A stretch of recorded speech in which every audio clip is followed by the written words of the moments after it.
Welcome, everyone, to the Connected Conversations in Insurance show. My name is Ray Huang. I am the head of marketing for Canopy Connect. I'm really excited to have you guys here. With me today is Lindsberg Pettway. He's an auto dealership sales manager. He's a TikTok, Instagram influencer, and coach consultant. You do all sorts of things. Really Many appreciate hats. many hats, a lot of side hustles, main hustles, all that stuff. Also with me today is Tolga Tezel. He's the founder and CEO of Canopy Connect.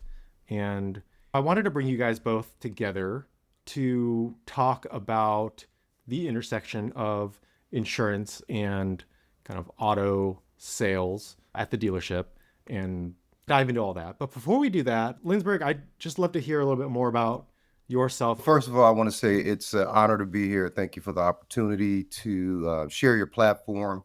And I got into automotive sales by a calling of God. As strange as that sounds, this was never a path in life. I was an educator. I was in education for 18 years, started off as a teacher, maturated all the way up to a high school principal. I was an athletic director. And then one day, the school that I was at closed all of a sudden. And then I went to another school in the DPS, Detroit Public School System, and I was breaking up a fight. Kid took a swing at me. I jumped out the way, tore my meniscus, had to have surgery, end up getting let go. So ironically enough, I was unemployed for about 8 months. I went to several different schools, a lot of different interviews, and I just couldn't get a job. And I was very baffled by that. By my background, I was award-winning principal here in the state of Michigan. I was a Black man. I was a person who cared about kids, especially the high school level. That was my specialty.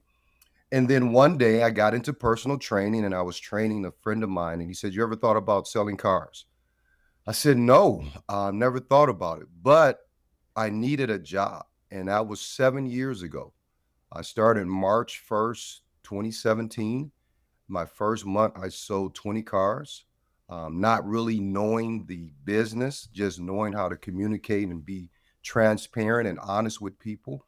And education is at my heart. So I've been in it for 7 years and maturated up to a floor sales manager. And I seen the opportunity when I first got started to let everybody know who knew me what I was doing. So I went to social media, and back then it was just Facebook. Sure. So that's where I started with Facebook, and it grew into what we are today. Amazing. I feel like I come from a family and a line of educators myself. And I find that no matter where you go, and it seems like you're still doing that on social, right? Like you're still an Right. educator, you're still doing your thing. It's just in a different Right. capacity, in a different angle, different lens. How much of that are you bringing with you along your journey? Every day, a lot of times when people sit in front of a salesperson, they don't know the sales process. So they could be taken advantage of. And to be quite transparent, a lot of the African American community didn't have a strong knowledge of credit, how it worked. I was just tired of seeing my people be taken advantage of. So I took it upon myself to educate people, to have them navigate through so they knew what to do and how to do it. So it definitely benefited. I love that leading with education piece. It's so refreshing in a world where everybody's trying to sell to you all the time. So my whole, I don't want to say spiel, but my whole approach is customer-based transactions. So I take the transaction out of it and just focus on the customer. I just wrote a book, How to Get the For Real Deal, the For Real Playbook of car buying, teaching people as much as I can without getting kicked out the fraternity, but as much as I can, because a lot of this knowledge you can Google, you can learn yourself, but people don't take the time. When it's time to buy a car, they come in last minute, dreading the process because it can take 2 hours, it could take 3 hours. You're going back and forth trying to negotiate to get a deal. So I just wanted to make it as simple as possible. Awesome. Awesome. What's the name of that book again? The name of the book is the For Real Deal Playbook for Car Buyers. Gotcha. It's your game plan for car buying. So that's the game plan. I'm a former football player. Bring it from You the got- perspective of the car buyer navigating from their perspective, the car buying journey. Definitely. It's strictly for the consumer. Mm. I'm doing a series now. We just started what all car buyers need to know before you walk in the dealership. Knowledge is power. I think that's one of the most Certainly. important things that the old school way of selling cars, they don't want you to know things, but you can Google stuff, you can look stuff up. And when you got an educated client, it makes it much, much quicker to get from A to sale. Yeah. Do all the dancing and all Yeah, that. exactly. I'm lightly into magic, but you always see like on different TikToks, there's people revealing those Mhm. magicians' secrets. Do you get any pushback from colleagues or others in the industry saying, "Hey, Lindsberg, you're giving away some of our secret sauce and some of our techniques here"? It's funny you say that. We started this social media campaign back in February 23, and I say within 1 month, my general manager received anonymous email stating that I was a cancer to the industry, and this person gave all of the things that I was doing, and they were 20 years in the industry, and yeah, so I got pushed back because I guess knowledge is power, and a lot of people want people to walk into the dealership powerless Mm-hmm. so they could be taken advantage of, and all that means is making more money. We're in a industry to make money. It's a job, of course, and we always want to be profitable, but I never think we should take advantage of people, put them in a situation where 3 to 4 years, if they buy in a car, they can't get out. My whole mindset of operating the way I do is to have a customer want to come back, refer their family and friends, and put them in position to grow, maybe get a bigger car, more expensive car, or just stay in the type of car that they're in, a payment that you're comfortable with. Yeah. I see a lot of kind of bridges in that, right? If you take a long view of things, it is building the relationship, it is leading with transparency, and that's one of Canopy Connect's core values is being Okay. worthy of Yeah. trust, not to try to pull a quick Right. one, right? It's let's do what's best for the long-term interest of our customers, our clients, and I think you share that value as well. I don't think you can build an enduring business without that. Yeah. It comes around eventually. Playing the long game is the only way to play it. Yeah. It's the most, as I believe, the most economical way for the client and the most profitable way for the company. And that was one of the reasons why I decided to do the sponsorship opportunity, because when I looked up the program and what you guys were offering, um, it was a little different initially, but the core values and what you guys did and the thousands of reviews that you guys have from your customers, it really attracted us to it. Yeah. So you started doing a lot of this social media with a certain intent, you said back in February 23? 23, yes. Yeah, That's when yeah. I started with a TikTok and an Instagram, and we came up with a plan to introduce Lindsberg to the world Mhm. because the Metro Detroit area knew me, knew that I was an educator. I've sold a lot of vehicles. I was in education for 18 years. I have some students now that's 35 Yeah. that were in kindergarten. Wow. So, with that being said, they always knew and loved and trust me. And when I transitioned to this, it was opportunity to still educate them and guide them. But that opened up the perspective of people that I could impact. We wanted to introduce Lindsberg to the world. Facebook is mainly family and friends. So I always did something on there, but I was really seeking out someone who could help push me to the next level. As you need experts, especially in your position as marketing. When you are Yeah. a CEO of a company, you have a vision, you have a mission, and you need the other ones that are working around you to take your plan and make it work. So I finally found someone who shared my aspirations and what I wanted to do. And that's when we kicked off this campaign last year. And it's been an amazing ride. It's been about 18 months, and there have been opportunities to do campaigns. I was able to speak at the National Automotive Dealers Association's conference in January. That reached out to me. I did a workshop on the transitional from transaction to customer base or client base sales. So it's been a great opportunity. Tolga, let's pivot over to you. And I think Canopy Connect coming up more and more in the auto industry. It'd be really interesting just to maybe for you to go back and share the Canopy Connect sort of origin story, how this all came about and how it's evolved now to help auto dealerships, as well as we started out as insurance agency focused, but we're doing so much more now. I think it's an opportunity to share that. Yeah, I come from a background of working in consumer permission data because I really fell in love with it. Prior to starting Canopy Connect, I was working at this startup that was helping consumers unlock their credit data, their international credit data, and share that with banks, auto lenders, property managers, other companies that needed to underwrite the risk on them. And I really fell in love with consumer permission data because I saw firsthand that you could build this business where you put the consumer in the driver's seat, you allow them to share information with a business that helps that business understand the consumer and serve them. And by making that easy, fast, and secure, you're saving time for the consumer and helping them get, in the case of that other company, fair access to credit, where otherwise they would have had to pay a lot more money simply because a business didn't have enough data to understand that consumer and underwrite them appropriately. And so I fell in love with that concept, and I started thinking, okay, there's like a lot of data about consumers out there.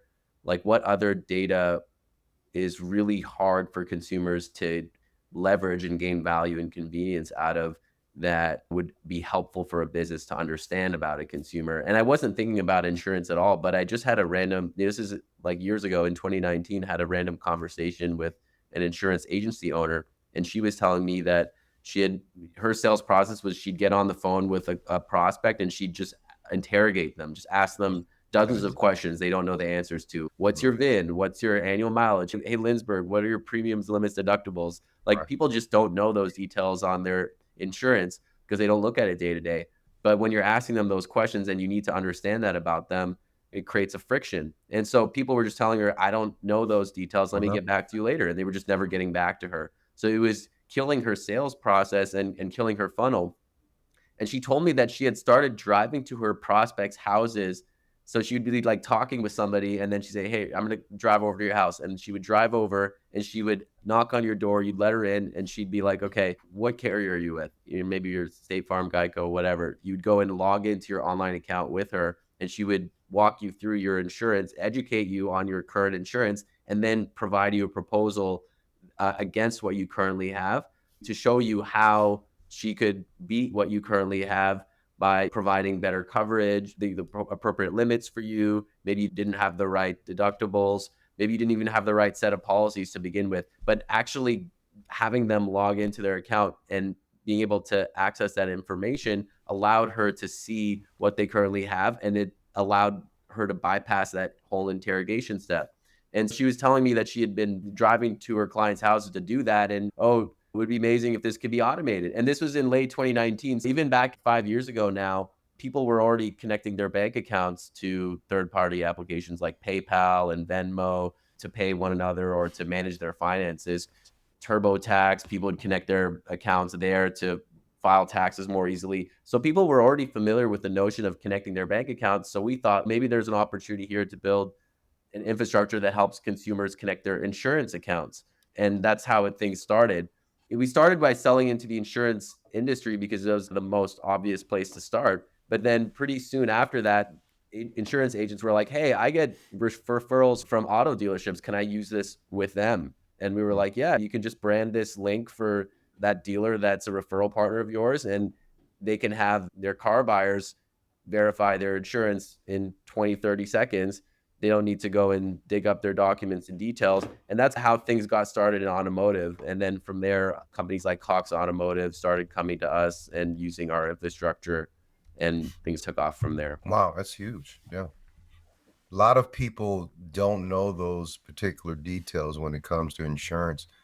I just, when you said that, I can see customers asking me, what type of deductible should I have? What is this? They just don't know, because all they want to know is if something happens to the car, Yeah. are they going to fix it or replace it? That's the mindset of the consumer. Right. And then the dealer needs that because in order to release that vehicle, you're going to need to get proof of insurance from the consumer and have that documented and check that it meets lenders' requirements. And that's traditionally been a pain point in the automotive purchase process because consumers are asked to upload a deck page or an ID card, and that can often be hard to get for the consumer. They don't know where to get a declarations page or what even a declarations page is. They'll Right. often send the wrong thing. And then even if you do get a document, you're getting it from the car buyers. It's not coming from the source of truth. It could be a falsified document. They could have canceled their policy. It could be another policy. And so what dealers are doing and what lenders are doing is calling the insurance company to check, are these coverages accurate? And then if there are changes that need to be made, for instance, a lien holder, they'll go and make those changes too. But all of that can be automated with this infrastructure. And the consumer understands how to connect an insurance account because they're already connecting their bank accounts to different things. So this provides a faster way to convert that car buyer and allow them to take possession of the vehicle. And it also means if the agent is out of office or it's a weekend, you're not stalling that deal or losing that deal because you can just digitally verify. Yeah, that's great. Lindsberg, at the dealership in your sales process, do you experience those similar pain points where it's like, hey, I can't get a hold of the insurance agent or the carrier or the right documents? Yeah, most of the times that we can't get that information is from a client who doesn't have the app. There's some apps where they can upload everything and change, or they have a smaller insurance company, or I know one of the major three initials, everyone is working remotely.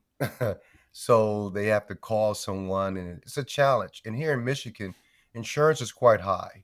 Unfortunately, a lot of people risk not having insurance until it's necessary to get a car off the lot. So there are a lot of different scenarios which we encounter, but definitely not having insurance to drive off. We have closed deals per se, in which a person loves the car, loves the payment, but can't take possession because they don't have insurance. So that's something that I'll say we work 6 days a week, maybe 35% of the time that we experience that. And then I guess from the sales person's perspective, just that holding up a sale, that if that bridges between this month and the next month or whatever weekly quota they're working against, there's an impact there as well. Definitely. It definitely affects your money. Yeah. There have been quite a few deals in my time that I have lost because of insurance or someone not being able to get insurance, or they say, look, I'm going to sign everything today and then I'm going to come back with my insurance and take delivery. Yeah. Or a couple of years ago, we were released the car with the premise that they were going to bring the insurance back and created headaches trying to go get the car. So yeah, it's been a couple of headaches. Yeah. I can imagine there's also somewhere like everything's signed and I'll come back and they're ghosted, right? Like, well, 21 units or at 20 units, you hit your bonus. Then you have to take that one back and you're back to 19. Yeah. And also, meanwhile, that car's locked up from being sold to anyone else. So definitely. Yeah. So Tolga, verifying insurance is one thing. I think being able to add that newly purchased vehicle to the account is a separate sort of task or process. Can you walk us through how that works? Yeah, for sure. There's that step where the car buyer wants to buy the car. They don't yet have insurance.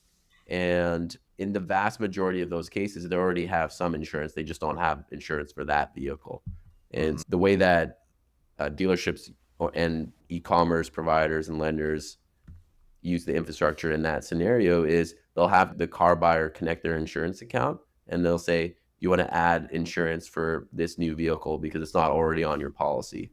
And then it'll show a preview of what that would look like on your insurance policy. It's the same kind of steps that you would go through if you were to go and log into your existing insurance account and go and add a vehicle to your policy. It just makes that easy and it fills it all in for you with the information coming from the dealer. And that makes it easy for the car buyer to check out because they don't need to type in the VIN, make sure that they're getting a 0 instead of an O. None of those kinds of mistakes need to occur. And it just becomes a preview and a confirmed step for the consumer. And that allows them to digitally check out in like 20, 30 seconds. And then they have insurance for that new vehicle. that insurance data gets sent to the dealer and the lender, and the car buyer can take possession of the vehicle right away. So Yeah. it makes the process seamless and easy for the consumer. You don't need to leave and go and schedule a phone call, worry about getting put on hold or digging up the right number or somebody's out of office. It just can happen right then and there. And that's really crucial in today's buying environment because people don't have patience, and any like little hiccup in the process can risk delaying the deal or even losing the deal. So just making it possible for the consumer to complete that in context right then and there without having to leave is crucial to actually getting the deal done quickly. Amazing. And I got to imagine it's also a lot faster, right?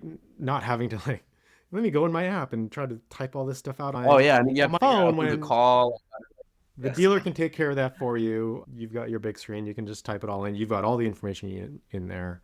And Yeah, that no always does phone get done real calls, quick. just click a couple buttons, you're done, go take possession of the vehicle. And that can happen anywhere. That can happen while you're sitting on the couch, it can be while you're sitting on the toilet, or you can be in the dealership. You drive in, you want to take possession of the vehicle. Oh, wait, I don't have insurance yet. Okay, take care of that 20, 30 seconds. Yeah. Go drive off with the car. Lindsberg, does your dealership have an in-house insurance agency as well, or no? I know some people either have an in-house or they've No, got someone kind of hoteling at the. no, we have about 25 salespeople, and there are probably about 7 to 10 different insurance agents that people use. Okay. But no, we don't have a insurance agent in house. Years ago, one of my sisters was a general manager of a Ford store here in Detroit, and my other sister, I have 4 sisters. She was insurance agent, and she would camp out, as you said, and she would just try to get all the business she can. Yeah. I love that. The camping out. It's interesting because you see a mix. There's a good chunk of franchise dealers that they'll distribute insurance via there's Toyota insurance, GM insurance, etc. And then there's also those that have a wholly owned insurance agency. Because a lot of what happens is you get as dealerships expand, they're noticing that all of these car buyers are transacting on insurance to take to around these vehicles. And then you have a lot of financing options as well. So you have a number of sort of different entry points. You have the dealer could finance, and in that case, they're going to need to verify insurance directly for their own risk mitigation.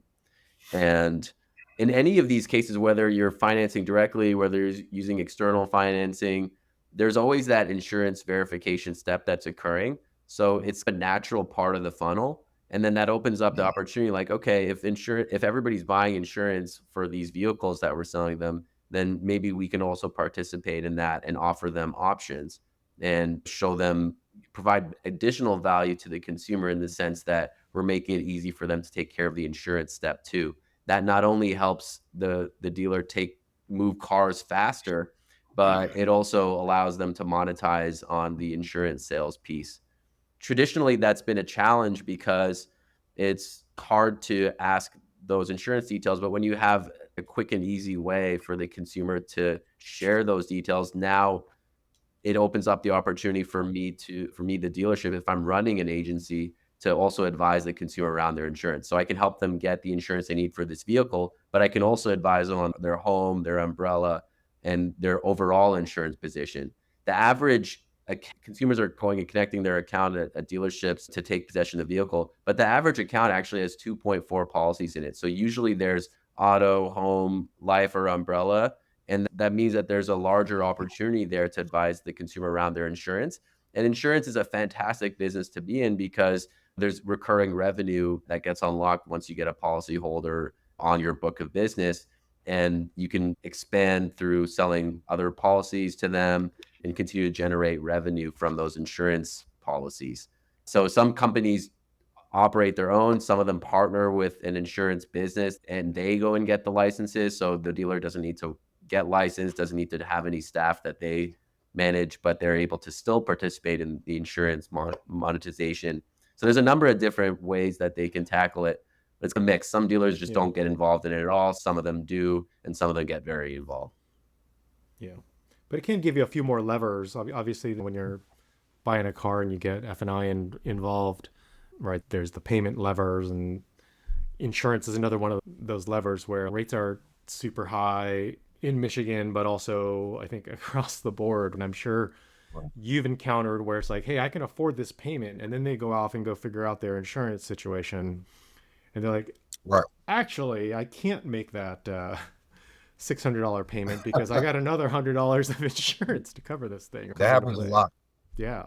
Especially, Yeah, That and especially happens a lately. lot. that, Definitely. that's why advising the consumer around their overall insurance profile is so important, because once you get a view of the overall profile, you're able to identify opportunities to improve their position. For example, if the standard approach for the dealer is, okay, I'm going to go and connect this car buyer with one of these handful of agents that I'm friends with, that can work to go and sell them insurance policies. But the challenge there is that if this is just a one-off policy that they're purchasing, it's not bundled with their existing insurance, they're actually going to pay more money than if they were to bundle.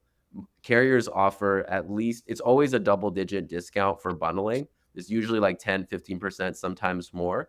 If instead that broker is actually bundling it with their existing insurance, or bundling it on their with their own mix of carriers, then it allows them to approach the car buyer and say, hey, guess what? I can actually save you money on your insurance while helping you get the insurance you need for this new vehicle, because they're able to do that with the overall view of the insurance profile rather than just, okay, I need to go sell this one-off policy. Let me go find the cheapest thing I can for that. That might not be the overall best answer for the consumer. No, it's not. But sometimes when there is a deal being presented, one of the questions we ask, how much are you paying now for your insurance? Mhm. Yeah. And if you look at the total cost of ownership, which a lot of people don't, but if you look at the total cost of ownership, yes, your payment went up because you're buying a new car, but your insurance may be going down because you're buying a car with the lane keep assist, blind spot monitoring. So that's a good opportunity.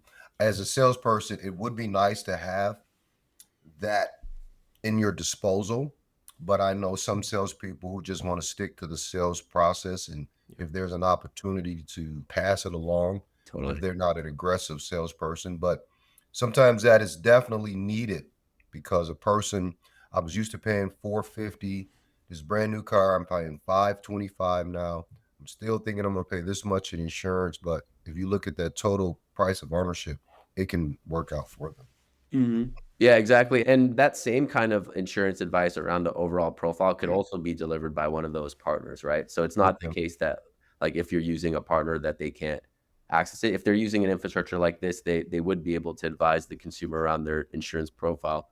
And tying that back to what you were talking about earlier, Lindsberg, with the education piece, it allows the brand to extend that education and value to the consumer, either if you're directly advising them around their insurance, it can be direct or via one of those partners. So those partners can also provide that same kind of educational experience to the consumer. And if they're the expert around insurance, then they're taking care of that for the consumer and educating them on their options, but with an overall view of the full household opportunity. And usually the consumer doesn't understand their own insurance profile. So there generally is a really good opportunity to engage the consumer and just to educate them on what they currently have. Right. And usually it opens up opportunities for conversations around if those are the right things, in addition to getting the car insurance they need for that new vehicle that they're buying. And that conversation can happen then and there, or it can happen later. Because sometimes it's just going to be probably a lot of the time the answer is just make it quick and easy for the consumer and then have the bigger conversation later. That's fine. That can happen too. But in either case, just having that pathway for the consumer to digitally verify makes it possible for them to get done what they need to get done today. And then it opens up that overall insurance opportunity for later. So, Lindsberg, what are some kind of maybe putting your educator hat for our audience? What are some top of mind things that like a day-to-day sales rep is thinking about when in the sales process, or like what are their pains? What are they really concerned with? Aside from getting that money, obviously. Well, I think, yeah, but I think One of the main concerns is having an opportunity. You want to have an opportunity in front of you, and that opportunity normally comes from leads, meaning people calling one, two, three, four, five dealerships asking the same question, sometimes getting various answers or the same answers. One of the concerns or one of the things that are needed, we think about leads, we think about opportunities. Inventory was a big issue a couple Mhm. years ago, but inventory is picking up now. Insurance, I think that would be on the list if I had it to be on there. We want to make sure certain clients have insurance, but just leads, qualifying leads, knowing the product knowledge. Because when a consumer asks a question, you are the product specialist, so you should know that information, especially with the newest trend of EVs that are coming out and that's being pushed upon people. And we got some great deals on those EVs. So people are really coming in, asking questions about them, looking over the fence, thinking about it because they see this great payment. So those are some of the things that salespeople should be aware of or are aware of when they Yeah. see clients. And then putting on your sales manager hat on, what's top of mind for you as a sales manager? What are the things that you're thinking about keeping you up at night or during the day? I think the concern is having a great culture on the floor. You have a great culture on the floor. Your salespeople are encouraged by you. So when they come to work, because to be quite honest, it's like teaching. When I was a principal, salespeople are very important to sales managers, which are very important to the owners of the dealership. Teachers are very important to the overall district because the test scores are influenced by the teacher's teaching. So you want to have a great sales team who's motivated. Sometimes if a person gets into a slump, they don't sell a car 1 or 2 days.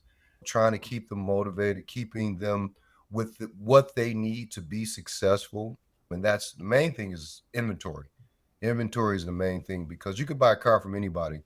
And there's a lot of cars here and a lot of car dealerships in Michigan. So we try to always find ways to separate ourselves from the competition. I always like to ask, do you have a hot take? What's a hot take going on in the dealership space? The hottest thing right now is this is the year of redesign. So every 7 years they redesign vehicles. So we have a lot of new models coming out in the Tahoe, the Suburban, Equinox, and the Track. So the hottest take now is the redesigns, and that's through Ford and other manufacturers. But the other thing is EVs. EVs are very hot right now, and maybe it's a little new in our world being GM because we're late to the party, but that's the real push now. We just spent about $150,000 to integrate some more charging stations for our inventory, but also to give consumers opportunities to charge their vehicles. Hmm. A lot of new technology in vehicles is becoming standard. All the standard safety things that were once looked at as a higher trim standard, blind spot alert, pedestrian alert, front collision alert, lane keep assist, and all those things help with your insurance rate. So Yeah. it's good to have. Yeah. I want to pivot out and just ask a few fun questions. Obviously, you're an educator and now you're in auto sales, but if you weren't in the auto industry, like what would be your other thing? And obviously, you're a man of many hustles.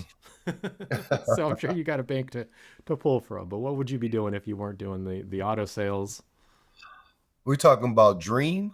What would I be doing? Hey, dream big, man. Dream big. Dream big. I would like to have a sports training facility for youth, for Okay. young adults that incorporates mentorship, financial planning, tutoring, life skills, all of these things that are necessary to push young people into the right direction so they can be successful in life.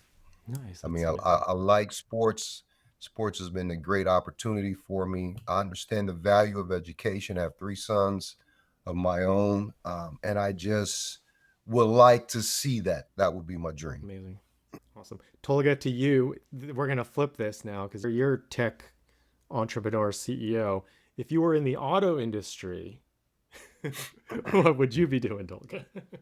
If I was in the auto industry, because I thought you were going to ask me the same question, and it's interesting because I think education is such a hot topic right now. But if going to auto, let's see. Got to keep you on your toes.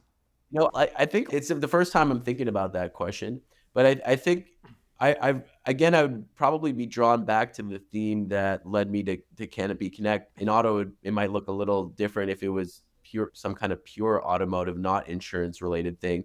But the concept that there's still a lot of data that exists about consumers out there that if it's made possible for them to leverage it and it's brought in at their fingertips to share it with businesses that they want to share it with, then it can streamline transactions. And that's a broad thing. We're doing that in insurance. I think I would look for something like that in automotive. And I suspect that there would be still quite a lot to unlock there. What you're seeing now, there's companies like Demo and Smart Car out there that are in the realm of helping consumers share their connected vehicle data. So you are seeing some companies doing stuff in that space, and I suspect there's quite a lot more there to do. Yeah. Tolga, do you have a dream car? Realistic or? I've gone through a few different ones. Especially when I was growing up and when I was young, I used to draw a lot. I used to love just drawing cars. I'd look up concept cars and draw them. I've always loved I remember I've had so many. Lotus Elise was always one of my. I just loved how that car looked. I like the way that there's a lot of cars that just are really cool looking now. I love the driving feel of BMW. But we're driving a Subaru right now because we're a small little family. We got a young daughter, so we got ourselves a Subaru Outback or Crosstrek, sorry.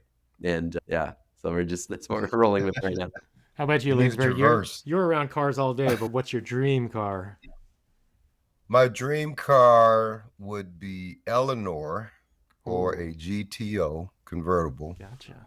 And if I had to go sports car, it would be a Lamborghini. Well, which one?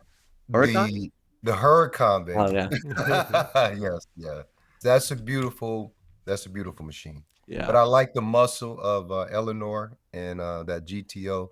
My favorite GTO was from Triple X, the first one. Okay. With Vin Diesel. That was a bad car. Yes. You had that? You said you had that car? No, that's a bad car. Yeah. Oh yeah. That's what I want. Yes. Yeah. I grew up loving the Stingray. Mm-hmm. 25th Nice anniversary. Yeah. Like another one that I always loved is like the Porsche 911 Turbo from like the 80s. The 80s, yes. That's a classic. Yeah, it's a classic. Yeah. You can't go wrong. You can pull up here in Michigan. We have something which we call the Dream Cruise. I don't know if you ever heard of that, but look it up. It's a 3-day weekend in which car lovers come from all over the world. They take up Woodward, and you will see from Batmobiles to Huracans to Porsches. It's a fabulous event. A lot of people bring out their old schools. It's if you love cars and you could have the opportunity to see this, it would be something to see. Last November, we did our company-wide. Our company's fully remote, so once a year we all get together, and we went up to Nashville, and then we went up took a bus up to the Corvette factory. Up in Bowling Green. Kentucky. Bowling Green. Yes. So one of our big clients is the National Corvette Museum, or NCM Insurance, which is the insurance arm of the Corvette Museum there. And what is it called? NCM Insurance, the National Corvette Museum. National Corvette Museum Insurance. Yeah, but they hooked us up with a tour of the factory, and we did a little go-kart racing. We were hoping they got a track out there. You can drive a Corvette on the track. Those Corvettes there's something about when you go to the factory and you see all those Corvettes with all the different colors roll out. If you there's something about, you spend like an hour there and you're just like, you just think about Corvettes for the rest of the remaining 24 the next 24 hours. You're like living your dreams and stuff. Yeah. It's a cool experience that you can purchase I had a couple customers design a Corvette. Yeah. And you can get them delivered there. So they actually drove over there and they did this real big ceremony for them. And I think one of the persons that built the car came out and signed the engine. Oh, that's cool. Yeah. Yeah. It's about $1,500. And then they put it in a transporter and then brought it back. They didn't drive it back, but it was No, an you don't experience. put that kind Yeah. of mileage on it. Right. Awesome. So Lindsberg, what's next for you? Social media empire? You're going to do a podcast? I feel like sky's the limit for where you're going and what you want to do. What's You next? know what? That's a good question.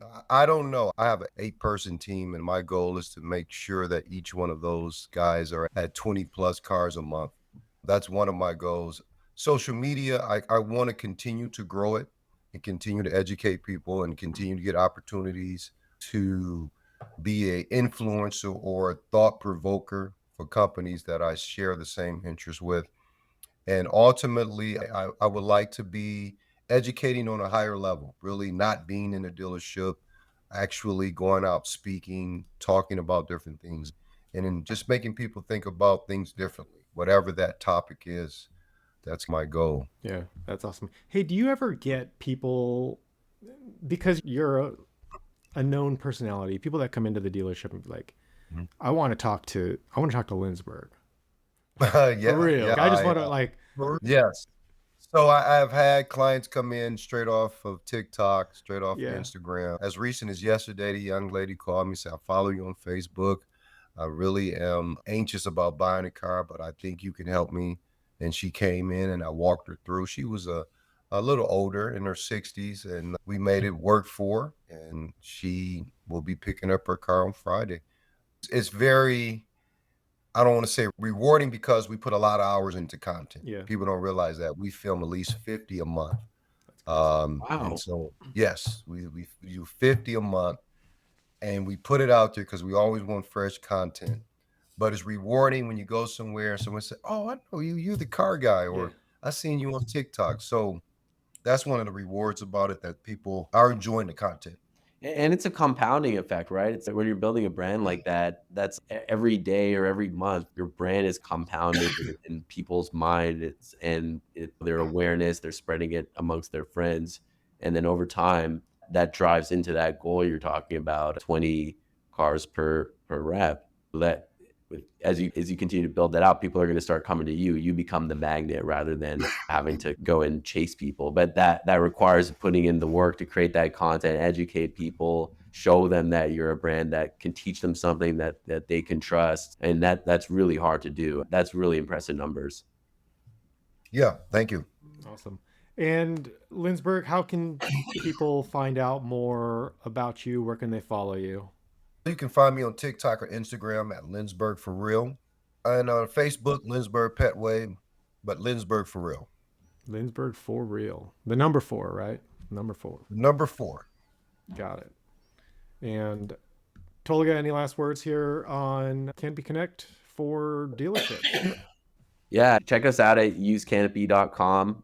Lindsberg, I really appreciate your time today. It was fantastic learning more about your background, and you can really appreciate you coming from the perspective of an educator. I think that's something that everybody holds in high esteem and can respect, and bringing that to automotive sales, I think, is a fantastic way to look at things, and kind of aligns with how we think about stuff when we're talking to companies. We're looking at it as educating them around our infrastructure, whether it makes sense for them, what they're doing today, and approaching it from an education and consultative sort of standpoint. So I think that ethos applies to a lot of people, not just even automotive, but certainly applies well in the automotive space, because it allows you to cut through the noise of people trying to shove things down your throat all the time. Instead, you're being educated, you're learning something. So I love it. Yeah. Yep, exactly. All right. Hey, thank you very much, Tolga Lindsberg. It's been a great conversation. Link everything up in the description. Thanks so much for joining us. Thank you. It was a pleasure. All right. Thank you. Bye, everyone. Thanks.